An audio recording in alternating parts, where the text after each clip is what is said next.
Paradigm Podcast. I'm Scott Wildenheim. We got Ray Pace here to my left. I got Caleb Ferrone here to my right.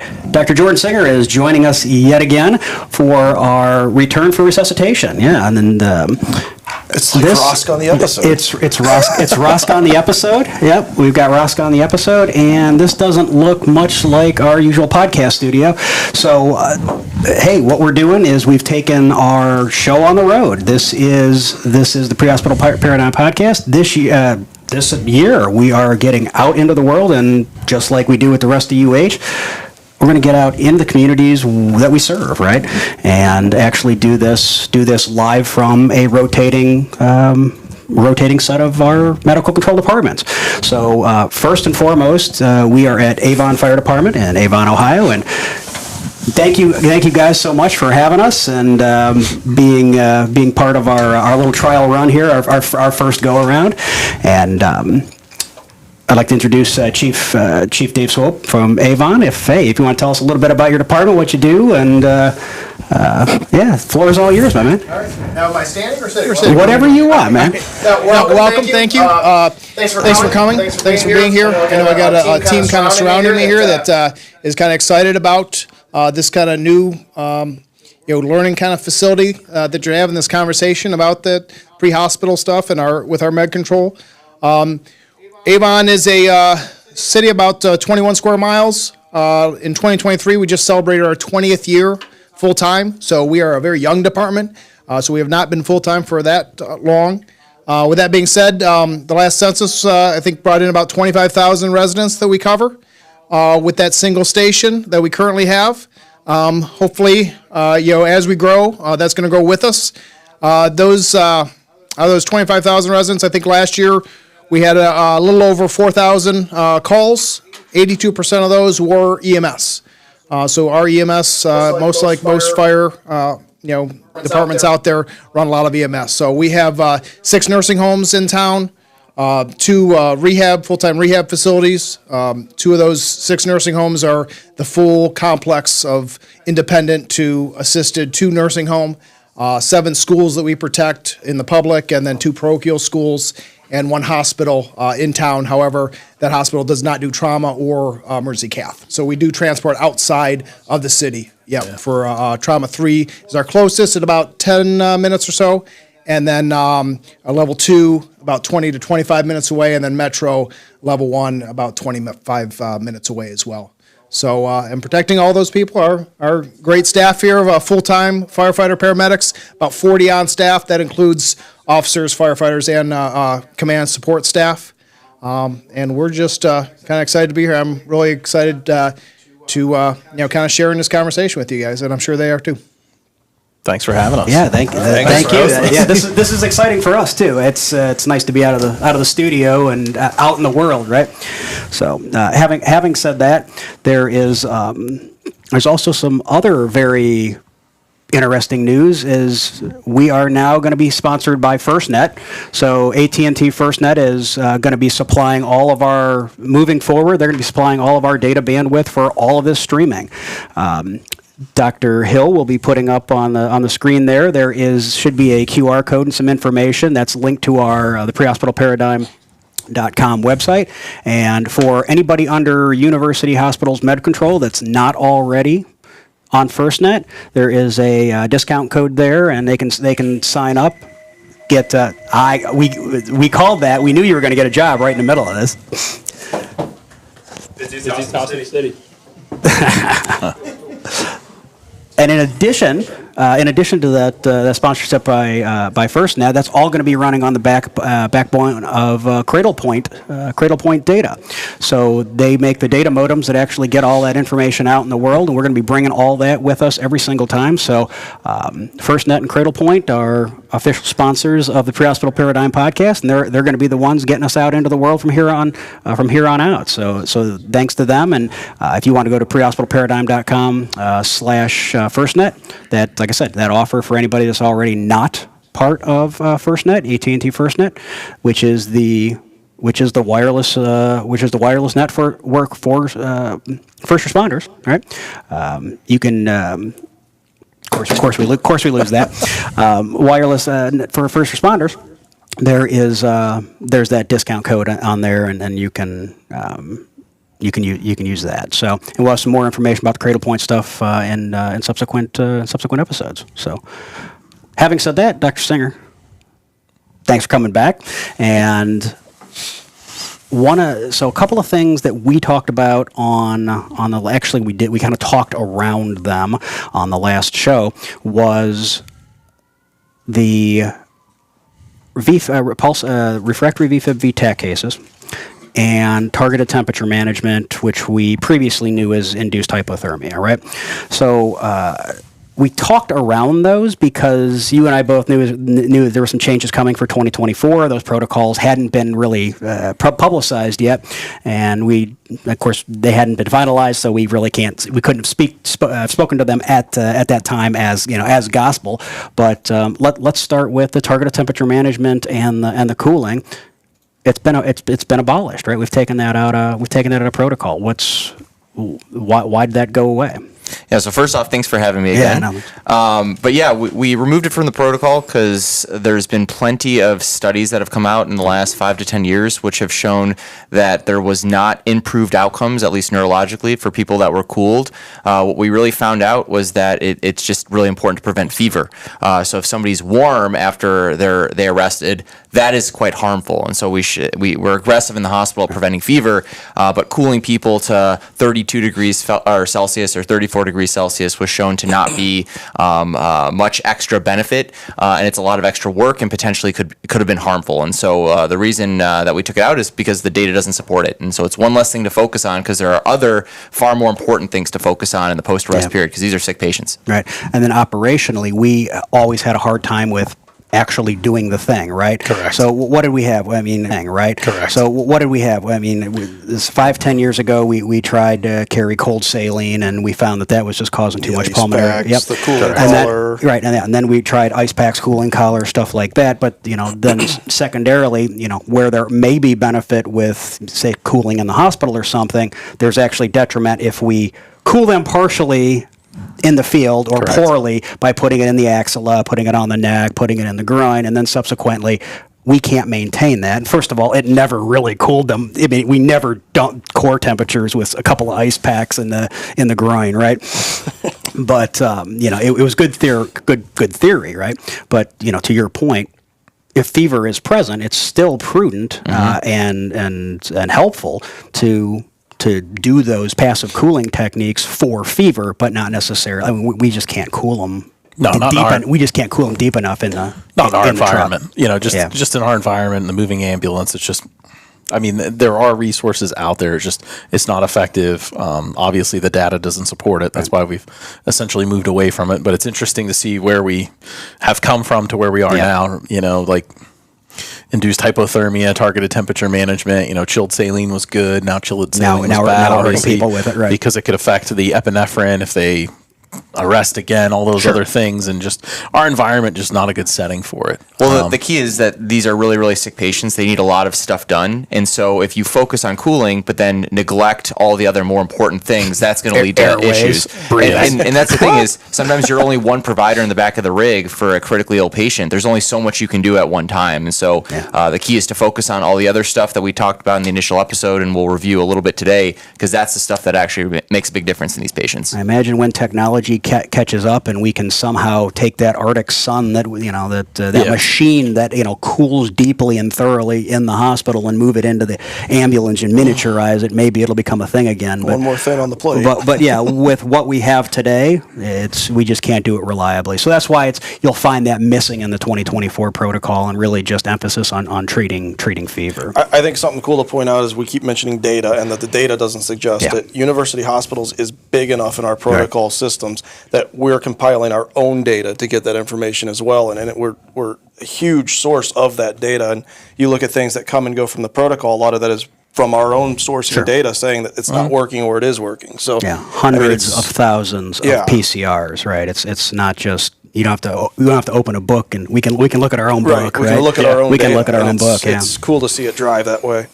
Yeah, we do a lot of things with that data as far as what medicine goes on the trucks. What do we order? And what how supplies much do we use? Why did we go with iGels instead of LMIs? And it just goes on and on. So of course I lost all my notes there. It'll come back because eventually. something had to go wrong on the live episode, right? The other thing I wanted to talk about was we talked about the cooling, and I think we kind of skirted around the refractory.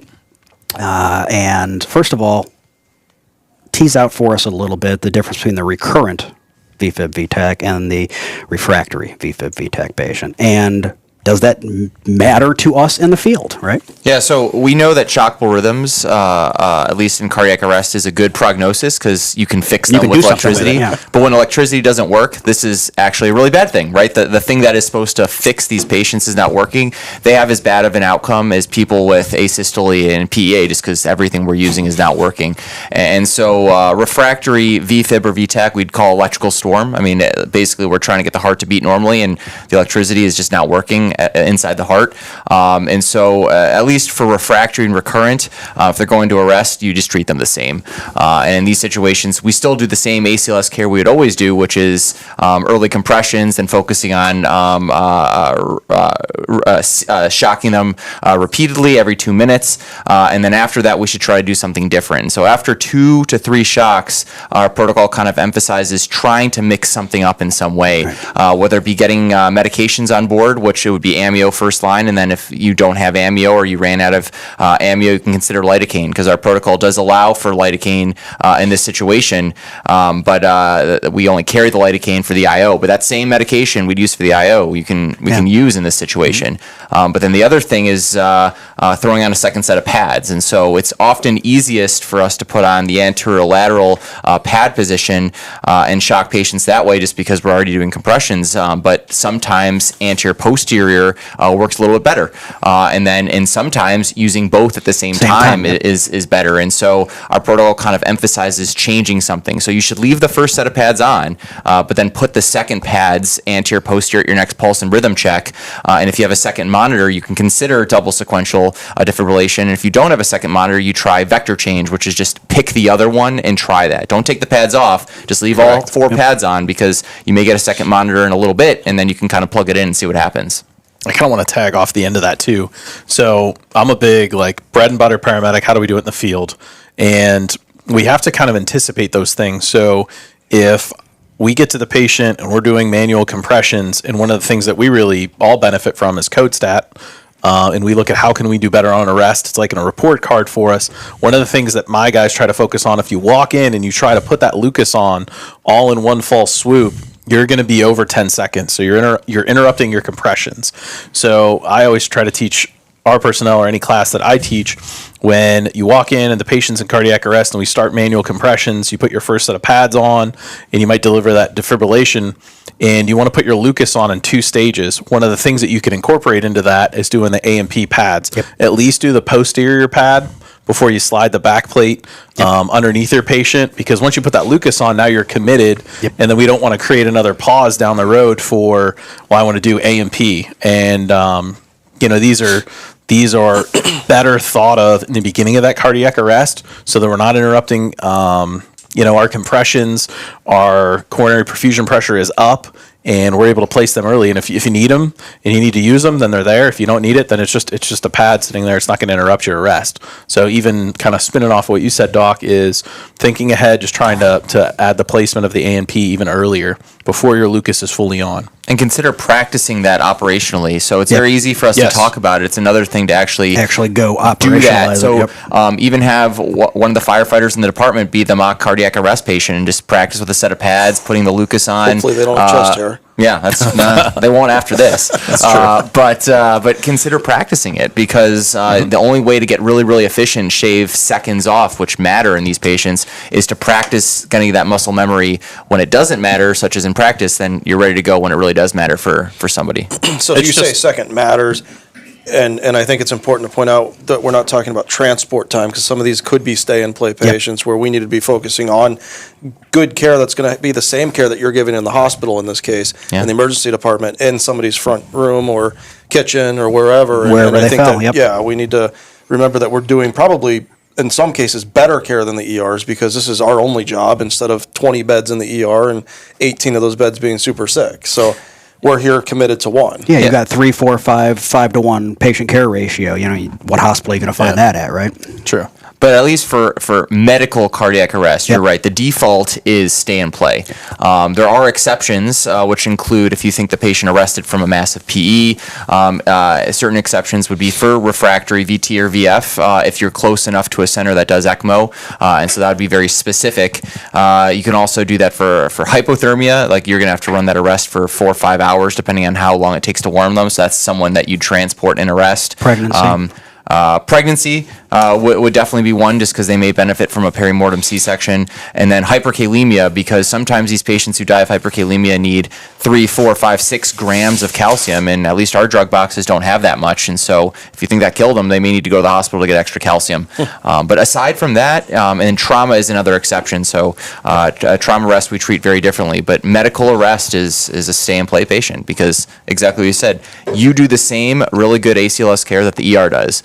They're not doing anything different than you guys are doing, so you might as well just optimize the care where you are. Except for Dr. Spanner. I've seen him just look at somebody and they wake back up. It's amazing. Scared him alive. This muggle do. Yeah, scared him alive. You know what, take a minute and just kind of review, because a lot of firefighters may not be familiar with this. Where are the ECMO centers, and could you just review ECMO for the medics, please? Sure. So at least the only center in Cleveland that is doing eCPR or kind of ECMO for a patient in cardiac arrest is Cleveland Medical Center, so UH main campus.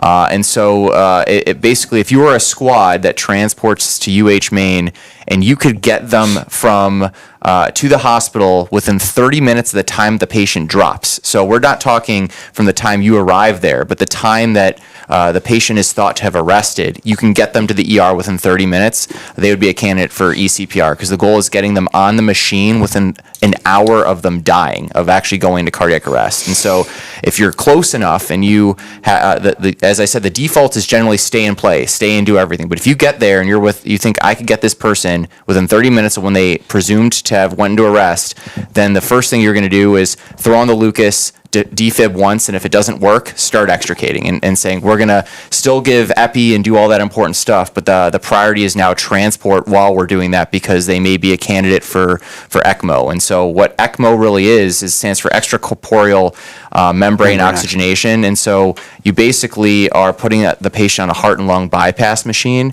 So even though the heart isn't working, you're effectively oxygenating blood and pumping it throughout the body. It's really kind of labor intensive and a limited resource, so it's why we don't do it for everyone. And the whole thought is, if somebody's in a refractory shockable rhythm, they are dying of a heart attack. They have a coronary occlusion, it's irritated the heart, and they're in this rhythm. And so if we can put you on pump, we could then take you to the cath lab while you're in cardiac arrest and on this machine, open up the blood vessel, get perfusion back to the heart, and then get them out of that electrical storm, and then they could potentially have a good outcome. And so what we found, at least there's different centers in the United States that does this. What they found is if a center is well-trained and does this frequently, they have higher rates of neurologically intact survival than if you can't do ECMO. And obviously this is not something we can do everywhere. At least Avon isn't going to be transporting to one of these centers, but if you're in Cleveland and you're close enough to one of these centers, it'd be worthwhile to talk to your medical director about having a protocol for transporting to said center. And we did put in the 2024 protocol several pieces of verbiage about eCPR, and we vacillated on do we put anything in the protocol rollout for that, and exactly for that reason. Basically, if you are a department that can do it, you probably already know that you can do it because you've got access to that center, and that center has gone out. Yeah. So basically, we're talking about a radius from UH, that inner circle, if you will, of departments that can, from the time perspective, actually pull this off, right? That's the biggest limiting factor. That is, really is, right? You need to have a shockable rhythm that has basically a witnessed arrest, and from the time of arrest, get to the hospital within 30 minutes. That's a very narrow population of patients, but those patients can do quite well if we are aggressive and think about this. The key is thinking about this if you're one of those fire departments that can make that happen. Yeah, absolutely. Yeah. So I like how you mentioned defibrillation even before this, that we would transport, because that is number one key. So what are your priorities for an arrest? Yeah, so the priorities is get on the chest and start doing compressions. So the number one thing is start chest compressions. Number two is see if you can shock them. So get the pads on them and see what the rhythm is and see if it's someone that we can shock. Number three would be get access, whether it be IV or IO. It does not matter to me. I think it's very reasonable just to say, especially if you have limited resources, you're one medic on scene, just go straight for IO. You don't have to worry about focusing on an IV unless you think you can get it in 2 seconds. And then the last thing we would focus on would be airway. So we should almost never be placing an advanced airway before access, before attempting to shock, and before compressions. And for that same reason, we never hold compressions for airway. If you cannot intubate someone with an ET tube through compressions, which is not easy, I acknowledge that, especially in the pre-hospital environment where you could be in a dark area on the ground and with poor lighting and everything, there's no problem just going straight for an iGel or a King or other supraglottic device. They've been shown to be probably, I think a lot of the data shows that it's actually superior to ET tube, and I suspect the reason for that is because you're never going to pause compressions for a supraglottic, but sometimes you may pause compressions to get an ET tube. So as long as you think I'm never going to pause compressions for this, you're not going to go wrong. Yeah, those two big studies, Airways 2 and the PART trial, sum it all up was at least equivalency to endotracheal intubation. Probably there was one of those two, I can't remember which, showed a superiority, right? But that's exactly it, right? Is gone are the days of you're a crappy paramedic if you can't get an endotracheal tube, right? You may actually be benefiting the patient by not doing that. And then that's kind of a hard paradigm, especially for those of us that have been doing it for a long time, where if you didn't show up to the hospital with an endotracheal tube out of the corner of the patient's mouth and a green or darker colored IV in their arm, you were bad. You're a bad paramedic, right? I feel like you were looking at me when you're saying that too, by the way. Oh, well, I had to look at somebody. Yeah, but you go back to basics before advanced in a lot of ways, too. I mean, even today, anybody, if you're not an RSI department or have use of a paralytic, if I have somebody with trismus, I'm still going to put 2 trumpets in their nose and a BVM, and it's probably going to do justice. So, go basics before advanced anyways. But I do like the use of the iGel in this case, that you throw it in, you just keep going, and they're getting what they need the most, and that's the compressions, and then hopefully a rhythm check with a shockable rhythm. Especially if you have like 2 or 3 providers on scene total. I mean, it takes time to place an ET tube, but there's other more important things that may need to happen. Absolutely. And so if you just drill an IO to give epi, and you throw in a supraglottic and move on to all those other things that might actually bring this person back and get ROSC, you're going to be helping the person more than taking too long for an ET tube and an IV. So yeah, there's absolutely no problem going for these devices. It's not that you couldn't get the ET tube, it's that you chose something else because you thought it was better for the patient. I think it goes back to, I think Caleb or Dr. Singer, you said it.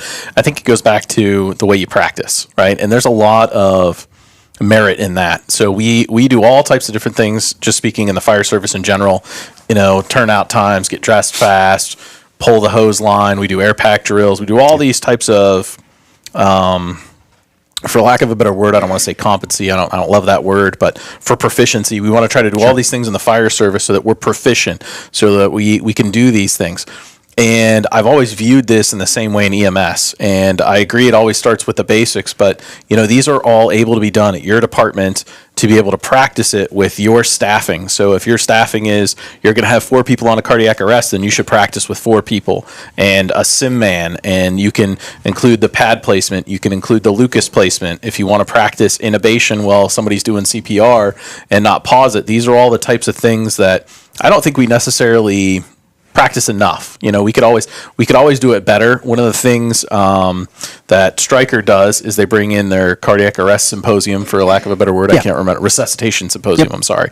When they bring it in, and they look at it, and a lot of these are code blue teams that are running these teams or CCT teams throughout their hospital. And one of the things they do is they record it. So I would even challenge departments to, take a sim man if you know that you're going to have 4 providers on the scene running that cardiac arrest, then have someone else stand back with an iPad and record it. Play it back. Yep. We've done some of that at Portage with the code blue team, and it's really good to go through the motions, let the team work, do everything, and then okay, let's watch it. What could we do better? And it's all about getting better so that we could save that one patient or save another patient.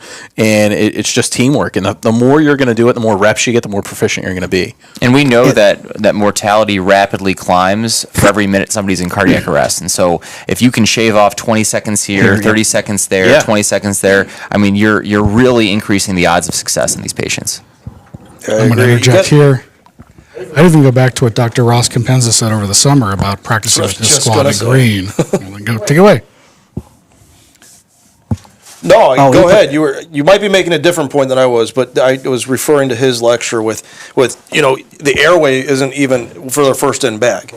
And so I thought that was interesting too, that it didn't start that way. So that you might be going that direction, maybe not, but go ahead. I was going to talk about how they would practice to get their timing down for starting manual CPR and then rolling the patient, putting pads on, putting them on the Lucas, and really driving down that repetitive nature and timing themselves to get that down into seconds, the 10 seconds we want off the chest. Yeah, and I thought another thing that, like I just mentioned, that was cool is their airway bag doesn't even come in initially. It's more just the monitor or the Lucas, and then they're the ones that are pushing very much to that heads up CPR. If you're not aware, there's still more data to be found there, I think, but it's still a really cool concept. Turns out there's a whole podcast on that. Isn't that fun? If you're interested in the heads up CPR thing, but be careful not to get complacent though. That I love mannequins, and it's something that we can in the medic class we do a lot of our checkoffs now are done on high fidelity mannequins. But if you're getting really good at intubating your mannequin, try a different one or try something else, because that Change mannequin is so uniform to you at that point. So change it up, change the anatomy up, switch it out somehow, swell it somehow. You put a BP cuff around their neck and crank it down or something. But dump a can of soup in there. Or a can of soup. The other thing too is you want to try to make it as high fidelity as you can, right? So the cardiac arrest that we're going to run on this table or this table right here, and I'm going to perform my intubation. You're never going to do that in a well-lit room. It's not going to happen. Put them on the ground. Put it on the ground. Intubating on the ground. Put your mannequin in the bathroom, right? That happens a lot. Put them in the bathroom. And trust me, I have done really none of these things yet, but these are good ideas. So once. Throw them in the back of an ambulance, or upside down, or somebody's station wagon if they still have one, and go to town. But like you said, throw a can of soup in there. How often do we have perfect airways? No. True. The other thing is what I've... Was that an OR? What are you doing in my mouth? Weird. The other thing I've noticed is that a larger number of patients who arrest end up having a C-spine injury, and it's because we don't know. Many patients collapse when they go into arrest. So maybe they had a medical arrest, they fell and they broke their neck when they fell because they just became flaccid and unconscious, or somebody tripped, fell, broke their neck, and stopped breathing because they broke their neck and their diaphragm wasn't working, and then died of a hypoxic-induced arrest. And then all we hear is patient collapse and now they're dead. And so we don't know really what happened. And so I would encourage people to have a low threshold to put these patients in cervical collars. One, if you get an ET tube, it's less likely to be dislodged. And then two, you're less likely, if they did break their neck, whether that was the cause of the arrest or secondary, you're not going to make it worse. Because if we save them, we get them ROSC, and now they're quadriplegic because we move their neck around. That's not good either for these patients. And so it kind just of fits into the H's and T's too. I mean, trauma. Yeah, But but at least throw a collar. But on the them. reason I brought this up now is we should consider practicing intubating with C collars. Yeah, I mean, this is a absolutely. very hard way to intubate, and so we may intubate trauma patients with C-spine injuries, or we should consider C-spine immobilization for our medical cardiac arrests as well. And are you guys using VGL, video guided laryngoscopy? And are you using AirTrack? King Visions, which is still, you can easily get a C collar on and use that. So those are great tools to have. Yeah, our crew just had an arrest on a flatbed of an 18-wheeler.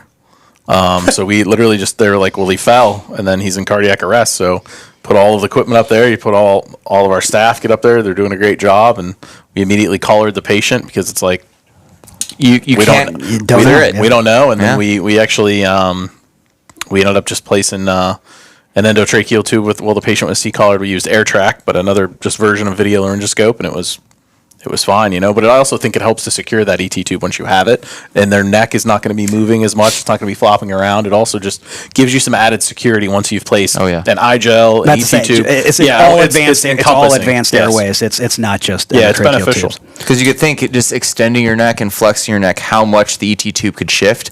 And so you could have a tube that's in the trachea, and then they flex their neck, and it pulls the ET tube out, and now it's in the goose. And it wasn't that you didn't put it in the right place. It was just that the neck moved, and it got dislodged. Yeah.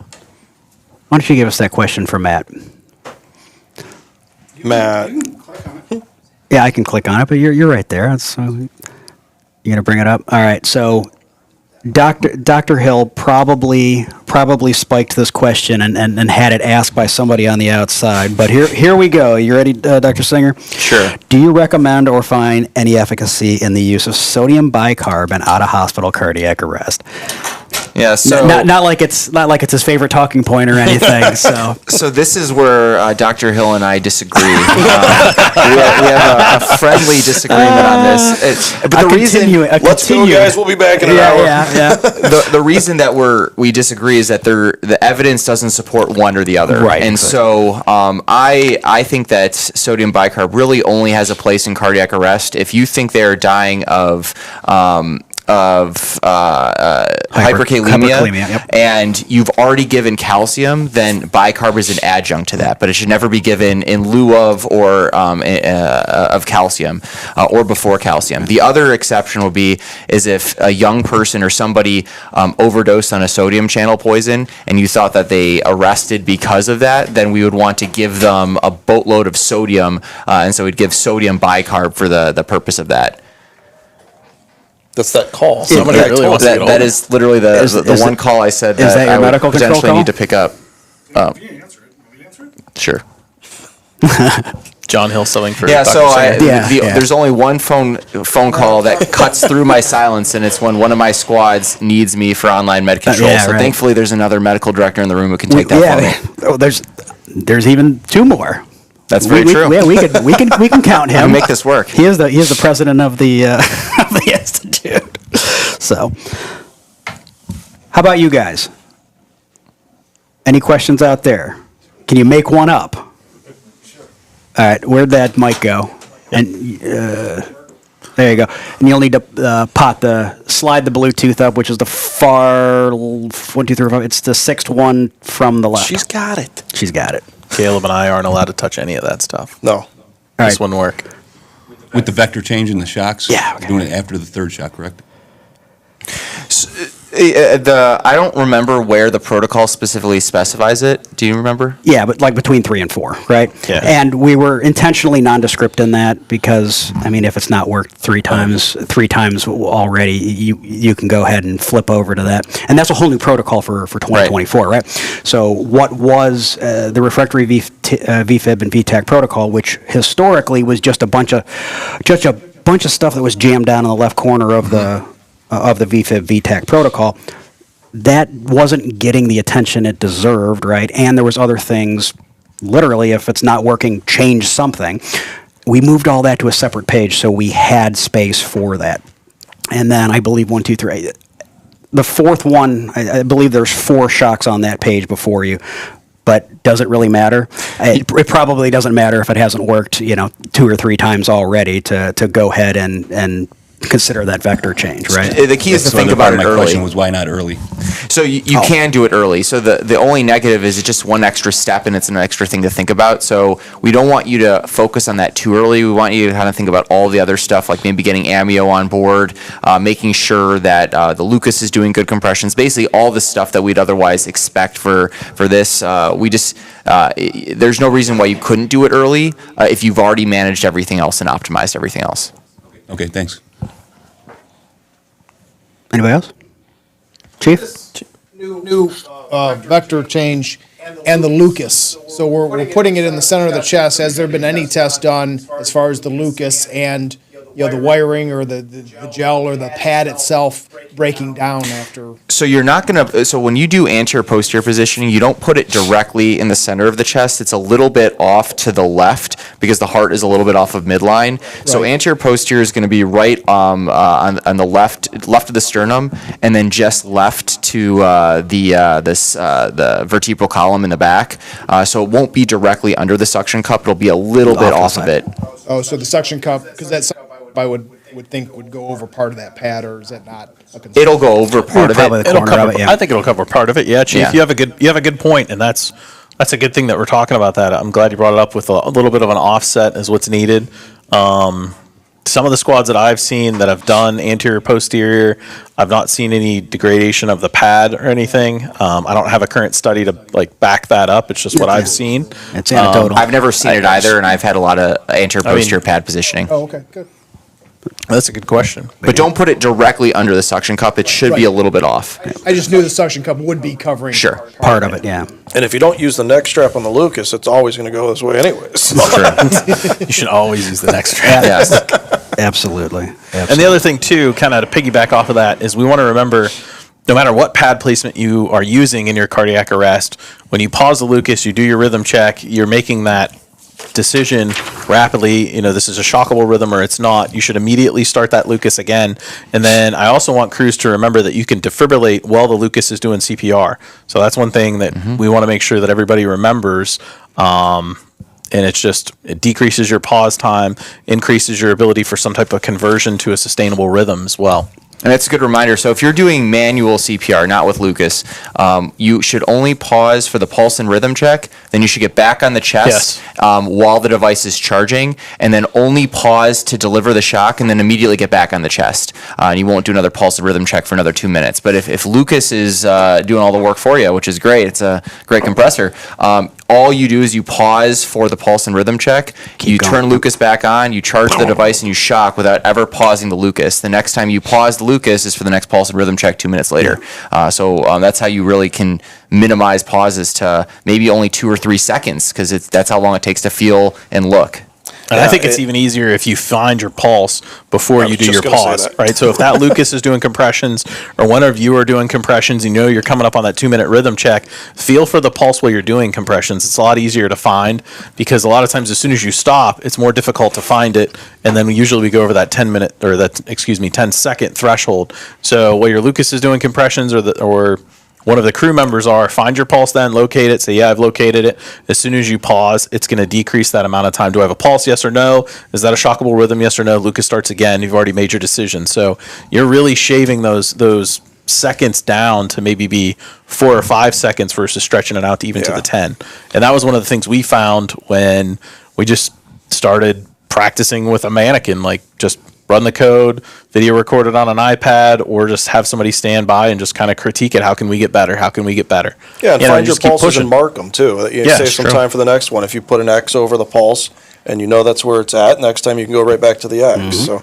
Yeah, because we've all been on that arrest where, we didn't do that, and it's a pulse check, rhythm check. You're looking at the monitor, you're like, man, that's a beautiful sinus tack. Do I have a pulse? I don't know. Can you try? And then you lost your 10 seconds. Yeah, you talked every rhythm and registry is PEA. Yeah. But then the other thing is, if you have enough people, one person could just have a stopwatch and just click, and then after 10 seconds, they automatically say, everyone back up, and just turn the Lucas back on. Just like, no matter what you're doing, after 10 seconds, Lucas is going back on. Why they have not put timers right on it. I don't understand. It's a comment I've put to the company. I think you probably just ask it. Why is there not a timer on either the life pack or the Lucas? Yeah, it should honk at you or something. Yeah. Like, hey, not a bad idea. I've been off for 10 seconds. This isn't right. So, one of the things that I've had a few people bring up to me is with that refractory VFib VTAC protocol is historically ACLS has said, pick an antiarrhythmic and stick with it, right? And now we're kind of turning our nose up at ACLS, and we're saying, hey, if that didn't work initially in the beginning part of this arrest, do some other things, right? So what's what's kind of the thought process behind that? The way I interpret that is if you've given amio and they're still in cardiac arrest from a shockable rhythm, you have two options. Either give them something else and maybe it'll work, or don't give them anything and they're probably going to die. They're still going to be where you're going to be still where you're at. Yeah. There just isn't an alternative. And I don't think giving any more amio is probably the right thing, because if you're already given 450 milligrams, it's probably not doing what it needs to do. And that's why lidocaine is a safe alternative, just because we already carry it, at least at UH, because we use it for IOs for an anesthetic. And then in ACLS, it's also considered first line in some situations. So you can absolutely give that.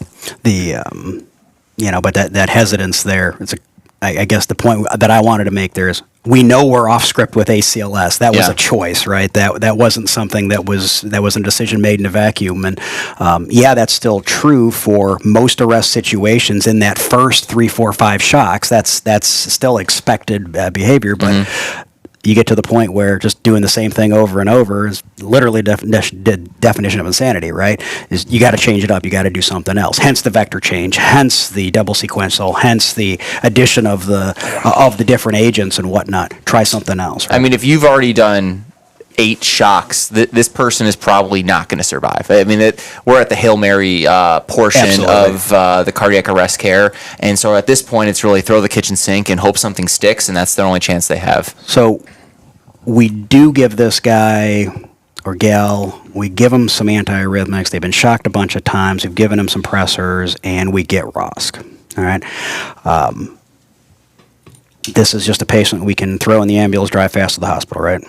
In this case, you would not want to do that. Okay. The key to, just like during the arrest, these are stay and play. The post-arrest period is really critical. This is it, right? And so this is the first thing you should do is take a deep breath, and like everyone should kind of slap each other on the back, because you did great work, you got ROSC, but then your work is still cut out, because the thing that this patient is at most at risk of is dying again, going back into arrest. And we know hypotension is really bad in the post-arrest period, and your blood pressure does not get lower than 0 if you re-arrest. So we want to do everything we can to prevent that. And so there's kind of a list of things that we talk about. I consider this a post-arrest bundle, but it's kind of doing everything you can, get a full set of vitals, get an EKG, make sure you have a backup line in case you lose the first line during extrication, make sure the airway is taken care of, have push-dose epi mixed, even if you don't think you're going to need it now, you're probably going to need it shortly, because these patients, whatever killed them is still going on. I mean, you haven't really fixed it, you just got their pulses back, so they're at super high risk of re-arresting, and so you should assume the worst is going to happen, and if it doesn't, fantastic, and if it does, you're ready for it, and you could potentially prevent that rearrest. Yeah, we talked a lot about that kind of paradigm between push dose epi and fluid resuscitation on Dr. Spanner's shock episode, right? Which is you can do those things concurrently, right? And it's not the mindset used to be you would fail to a pressor, right? It's like you had to volume resuscitate them first and then get them all stable, and if that didn't work, then you would move on.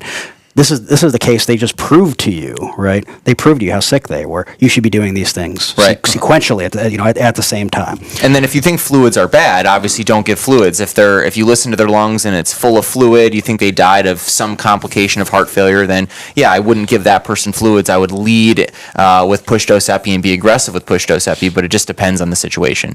Most of the times you're not going to really know, so throwing both at them is not inappropriate. I've said it 100 times, and I think it's warranted again in this scenario, that the protocol book is not a step-by-step recipe that you have to follow. The protocol book ebbs and tides in a way that I can pick parts of the fitting protocol for my scenario and say, this applies to my patient, this might not. So you don't start at 1 and end at 10. You find what works for the patient. And if you have questions, you call Med-Control. That's the guidelines part, right? And that's why we don't call them just protocols or just guidelines, or protocols and guidelines, because that's why it's not a procedure. Correct. That's why we have a procedure section. Chief. So speaking of protocols, that was my question, because I know during COVID, a lot of the hospital systems got together and they came up with a single protocol. And now, post-COVID, is this our protocols in UH? Are they similar, the same? Are you still working together with the clinic and Metro to be all exactly the same, or have we, using the data that you've kind of alluded to earlier, kind of tweaking ours a little bit different, or how does that go? really, with the exception of the ACS protocol, and we're more aggressive with our use of the heparin and Brilinta. We, UH, are more aggressive with our heparin and Brilinta in the out-hospital space. It's otherwise identical. I mean, if you put them, the page numbers match up. Basically everything's the same. All the hyperlink stuff, yeah, it all works.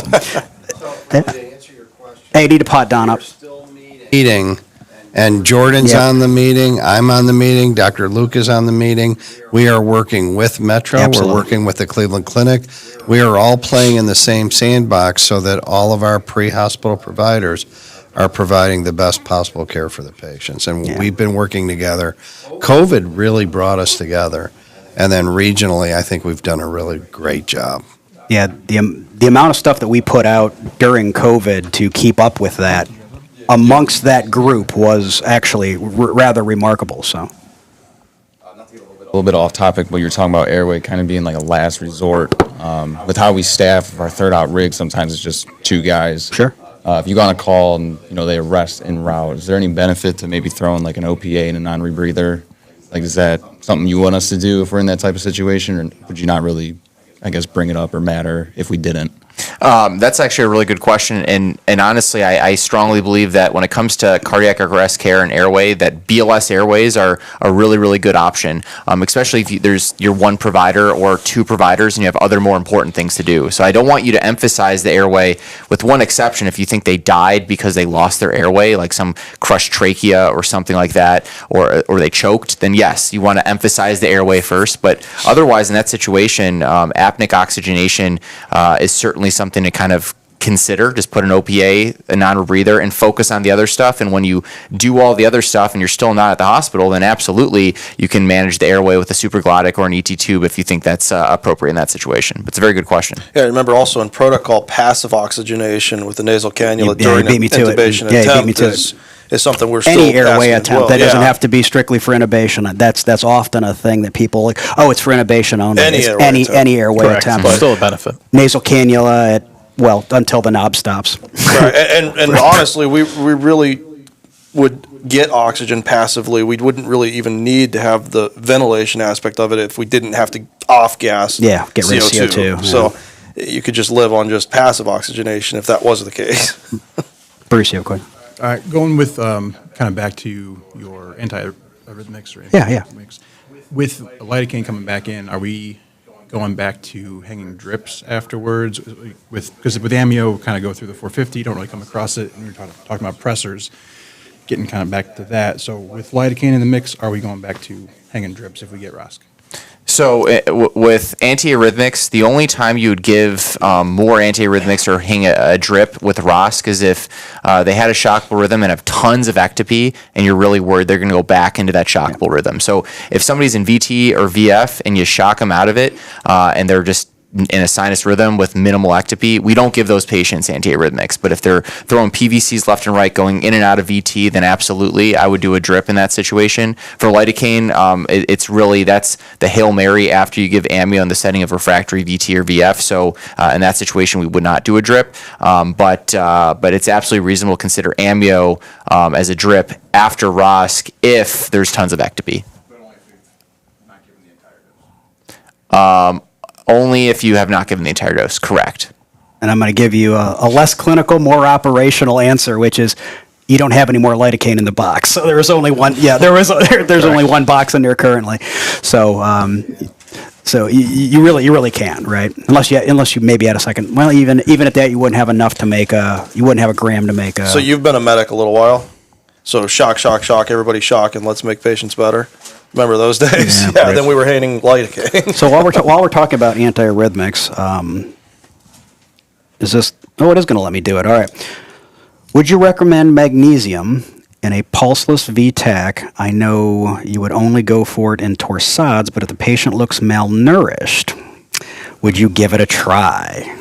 So I think it is reasonable to give it a try in that situation. I'd have to review if the protocol would allow that.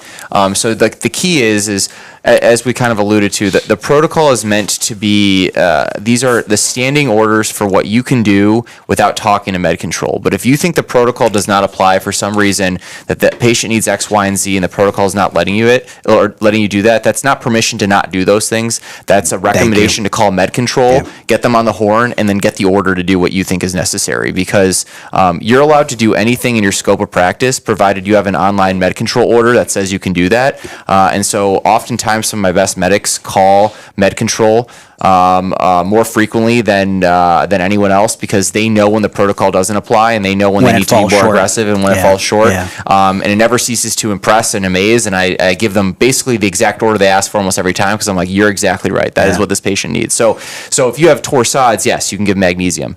But if they have monomorphic VT, magnesium may be beneficial, but the protocol doesn't explicitly allow you to do that, I don't think. The malnourishment is an indication in protocol. Okay, so, well, that's good. That Because would that's be a good allowed. reason. Yeah, and then to kind of summarize, your last point there, my tongue-in-cheek saying is you're allowed to be smarter than protocol, right? You just need authorization to Exactly. do it, and that's the case, right? So, Ty, thank you. It's a fantastic question, and then we've got. I think Matt actually asked this question. I don't think you text messaged him off air on the side and asked him to ask this. This is a very good question. Do you think using a pediatric BVM would be beneficial in an arrest and still give adequate tidal volume, but prevent pushing too much positive pressure into the thoracic cavity to reduce venous return? Palmidine makes a product. Caleb's been fantastic trying to get a bunch of free stuff from them lately.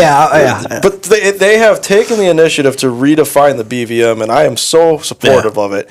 It has two settings that will only allow you to give so much and only come back at such a speed that you can only give it so often, and then you can turn that off if you need to. But then it also has a PEEP valve installed in it. It's just fantastic. But go ahead. It's a small volume. It's a small volume BVM. It's not the big football 1,000 it's milliliters. It's not a 1,200. You don't want somebody the squeezing bags that are designed to be too big already, which is unfortunate. Most of the time, I mean, if you're squeezing an entire bag for an adult BVM, I don't care how big that human being is, you've given them too much. And so I think that honestly, in general, if you use one size smaller, like use a peds bag for an adult, it's probably the appropriate size. You use a toddler bag for your average size kid, it's probably correct. And so you almost always should downsize. We just don't. Yeah, I mean, what's the average vent settings for an adult, right? Yeah, it's 6 to 8 mLs per kg, right. And if you do the math out, we end up giving like 500 to 600 mLs per breath, and these bags are like 1.5 liters, 2 liters. Twice that. Yeah, so it's way too much. And so when you're according, Palmidine makes a great product, and if you have a little EMS money you want to get rid of, you should look into getting a few, and then just tell them I said. Caleb is trying to get his own sponsorship. They're doing some incredible, the nasal pharyngeal airways that they have that have oxygenation on them. Do you have a Palmidine tattoo yet? Not yet. Okay, you're working on it. All right. No, they're forward thinkers. I like it. Matt, but it's a good reminder. Matt, thank you just for that. That was awesome. Not give full. Like you should almost never be bagging fully. Like we only bag till we see the chest rise, and it should never be a full squeeze of the BVM. Yeah, that doesn't give you the. You can do it, right? But you're supposed to be smarter than that, right? Even if you're handed. Well, and anybody who's worked up, and you're just going to town. You're also hurting yourself too. So if we hyperventilate that patient and we increase intrathoracic pressure, we're decreasing the blood flow back to the heart. Yep. So we're hurting ourselves by overventilation. So you don't want to do that. You don't want to squeeze the life out of the big bag, moving to a smaller bag, or being cognizant if you do have a large 1,000 ml to 1,200 ml bag. And what's a great tool for this is capnography. Put it on your screen so that you can see the capnograph. Follow that. Watch your rate. That'll watch your rate. Slow down. And we're shooting for normal capnia. So, and normal end tidal is the goal, not low. We never shoot for low. Unless ICP is involved. And even then, we probably shouldn't shoot for low. We shoot for low end of normal. Low end of normal, right. John, you're Dr. Hill. I just wanted to add in, I was going to give Matt a shout out for getting into medical school. I was told I was only going to give him a shout out. Yeah, so congratulations Matt, for getting into med school. Matt Zuzelis, I think was 2 or 3 years ago, paramedic student at Portage. Did you write his letter? Did you write him a letter to get into school? I did write one of his letters. Oh, that was so nice of you. Good for you. That's awesome. I think Dr. Beck also wrote a letter. Oh. So they ignored yours. And Absolutely. Dr. Beck, the former med director for Chicago. yeah. So yeah. Questions from the audience? Oh, by the way, I wrote this. Yeah, that's right. You wrote Eric's. You got him into med school. The Russell Fire Department, which is where he's med director for, is doing some phenomenal trainings and educations, and they're doing good things. Also, we just did Pig Lab with them. If you guys are interested in Pig Labs, we can produce one here. It's great training for airways, crikes, and it's a good time. So we will bring you anatomies, and we'll set it up and do it. Brought to you by Caleb and Palmadine. Yeah. Palmadine, hey, if you're listening, I would like to go on vacation this it's year. good. It's good. The pig labs are really good for familiarity with criking. Shows you your PEEP, how it works. Yeah, I already got it. Thank you. Sorry. Any other questions? Threw me off. Yeah, you're right. It's my, Other questions? It's my delivery note. Dr. All right. Spanner? Anything, Dr. Singer? Do you have anything in summary that you want to go over, or anything that's a hot topic that's for you that we've missed on there? Yeah, so I think we discussed the vast majority of the things that I wanted to go over and that we reviewed from the initial podcast episode. The only other thing we kind of hit on this a little bit was any arrhythmia in the post-arrest period should be considered unstable. So if somebody goes into VTAC or with a pulse and they were recently dead in an arrest and now they're post-arrest, that's not someone who we should just give amio to if we haven't given amio yet. I would just cardioavert them. Just electrically low threshold. Yeah, assume for that is getting an into that. unstable patient and that we need to get them corrected as soon as possible. And so just use electricity. Edison before Cool. medicine. Edison before medicine. You got it. It's a brilliant old saying that holds true. Guys, anything in summary, or anything from our in-person audience before we start wrapping this up? We would just like to Thanks thank for Avon. hosting us. Yeah, thank you for having us. Avon, for having us out here. Chief, I actually have something for you. Yep. If you want to come up here, you have to. So Generally, we reserve. Generally, yeah, it's a challenge coin from challenge Palmadine. coin from our podcast. So- And we generally reserve those for special people. for the guests. But hey, we appreciate you having us out here and running with this little experiment and playing along. Yeah, no, this was great time, and just so. And then anybody else that's out there watching, the remainder. So this is a month with 5 Mondays, right? We release every Monday. So in this particular year, there are 5 months with 5 Mondays. So this entire year on those fifth Mondays, we are going to be doing a complete series on EMS airways. So look forward next week to the first of that series, which is the superglottics, right?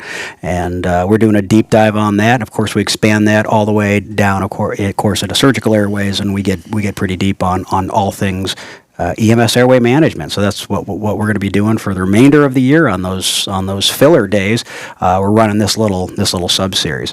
So thank you all for tuning in. Also, if you're interested in hosting us live, we'll get to that at some point. We're probably gonna have some sort of lottery or something with other departments that may want us to come out and do this live at their department.